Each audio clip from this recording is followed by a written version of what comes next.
Des canons à eau et gaz lacrymogènes ont été utilisés par les forces de l'ordre à Tunis, où des centaines de Tunisiens se sont rassemblés pour la célébration du 11e anniversaire de la Révolution, après que le président Kais Saïed ait décidé de rendre le 17 décembre un jour férié au lieu du 14 janvier.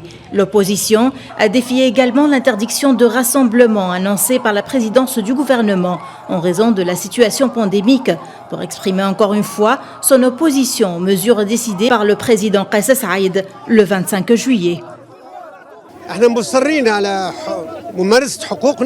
Nous sommes ici aujourd'hui pour exercer nos droits. Nous sommes face à un régime policier qui nous rappelle le régime de Ben Ali, régime de la dictature et de l'oppression.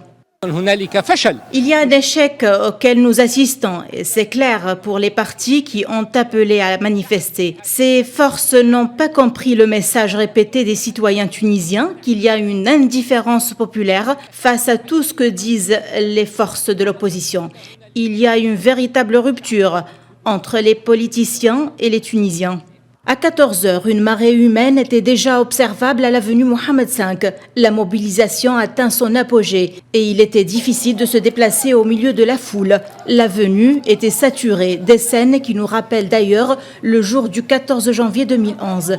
Au fait, les manifestants affluaient de partout. Certains se sont déplacés même des gouvernorats de l'intérieur du pays pour dénoncer les actions du président Kais Saïed et lors de la date anniversaire de la Révolution.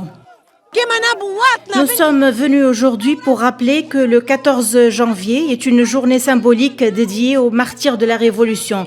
Je suis venu précisément de Gasserine pour exiger le retour à la Constitution et d'affronter la dictature.